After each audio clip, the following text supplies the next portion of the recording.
about to keep on going at number 15, but you hear this clanking going on here? Oh, it's not clanking at the moment, but that sound. My dog is trying to get the last of the peas out of the coffee mug because I had a bowl of soup for dinner that had some peas in it. And she's trying to get them out of there, so you're going to hear some clanking during this video. Anyway, a set of 5 quadrilaterals consists of a square, a rhombus, a rectangle, isosceles trapezoid, and a parallelogram. Lou selects one of these figures at random. What's the probability that both pairs of the figures' opposite sides are parallel? Well, squares, both pairs of opposite sides are parallel. Rhombus, that's true. Rectangle, that's true. Parallelogram, that's true. In fact, a square, a rhombus, and a rectangle are just types of parallelogram. So if it's true for a parallelogram, it has to be true for them too. But an isosceles trapezoid, one pair of sides is parallel. The other side, no, not parallel. Okay, so 4 out of 5. Uh-oh, I didn't do this one. Let me do it off the top of my head real quick. Circular garden has a diameter of 12 feet. How many bags of topsoil must Linda buy to cover the garden if one bag covers 3 square feet? So, if the diameter is 12, then the radius is 6, and the radius is part of the area formula. So, it would be pi times 36, and that's 113.097. Now I'm going to divide that by 3 square feet, and it comes out to 37.7 bags, but you need 38 bags in order to cover the whole area. So this would be choice 2 on number 16. Number 17, if the diagonals of a quadrilateral do not bisect each other, then it could be. Well, similarly, the diagonals of a parallelogram bisect each other, and rectangle, rhombus, and square are all types of parallelograms. But a trapezoid is not a parallelogram. So they do not have to bisect each other there. In fact, they won't. The volume of a rectangular prism is 144 cubic inches. The height is 8 inches. Which measurements in inches could be the dimensions of the base? So remember, the volume is the area of the base times the height. If the height is 8, 8 goes into 144 18 times. So you're looking for a pair of numbers here that multiply out to 18. And choice 2, 2.5 times 7.2, multiplies to 18. I think it's a very important thing to understand volume in terms of the area of the base times the height. Because not only of calculations like this, but it makes understanding and remembering the formulas much simpler. In fact, if you understand the formula, you don't even have to try to remember them. Okay, number 19. In the diagram below, circle O, chords A, B, and C, D intersect at E. This angle's inside the circle, it's half the sum of the arcs. So 50 plus x cut in half has to be 34. Instead of distributing that half, I'm going to multiply both sides by 2. I'll get rid of it right away. So 2 times 34 is 68. That'll equal 50 plus x, minus 50 from both sides. X is 18. Now, if that particular technique makes you uncomfortable, you could also do trial and error by plugging in each choice until you found the one that gave you an angle of 34. Number 20. Now, always remember, from a point outside the circle, in the exterior of the circle, if you draw 2 tangents, those tangents are always going to be congruent.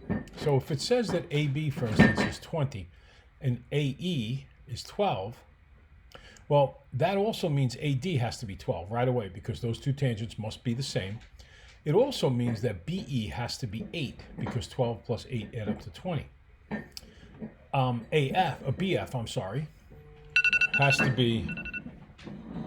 BF has to be 8 also. Ziva's pushing the mug around the thing now. BF has to be 8 because, again, 2 tangents from the same point are always congruent. And it said CF was 15, so therefore CD also has to be 15. It asked for the length of AC. AC was going to be 12 plus 15 is 27. Okay, number 21. Here's 2 parallel lines cut by a transversal. These are alternate interior angles of parallel lines, which are always congruent. Or you can look at it as a drag and drop thing. Ziva. Ziva, do you have it? No, yeah. Hold on, I'm getting the last of her peas out.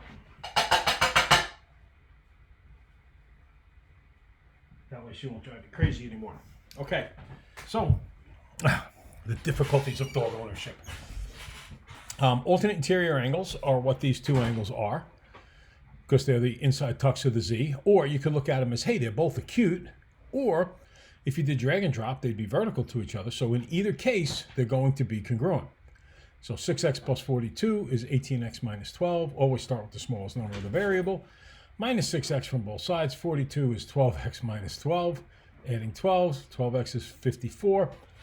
Dividing by 12, and you get the very strange answer of 4.5, which makes you uncomfortable, I think, because it's not a whole answer, a whole number answer, integral answer. That's how I feel. So I plug it in and I make sure it checks, and it does. Do not forget that the diagonals of a rhombus are perpendicular. It's extremely important to remember. At some point on this test, you will be hit with that, okay? That's 90 degrees inside here, 12 up top, x down below. So 90 plus 12 plus x have to add up to 180. That's x plus 102, combining some like terms there. Minusing the 102, x is 78. Number 23. Again, parallel lines cut by a transversal. 1 and this angle here at T that I label with a 1 in there, those two guys have to be the same. So if angle 1 is 63, then that angle inside the triangle is 63. We have a right angle up here at R. So 90 and 63 add up to 153, and we can't forget that the three angles of a triangle add up to 180. So 180 minus 153 is 27. Number 24, which reason could be used to prove that a parallelogram is a rhombus? It's choice 3, that the diagonals are perpendicular. We're at it again. Don't forget this. Boy, oh boy, hit that twice already. Congruent diagonals are for rectangles. Opposite sides parallel, that's any parallelogram. And opposite angles congruent, that's also any parallelogram. Number 25, in parallelogram ABCD shown below, diagonals AC and BD intersect at E. Now it is a parallelogram, so those diagonals bisect each other. So AE is congruent to CE. BE will be congruent to DE. But since it's a parallelogram, it's also true that the opposite sides are congruent. So AD is congruent to BC. And that gives us triangle AED is congruent to triangle BEC by side, side, side. Is congruent to side, side, side.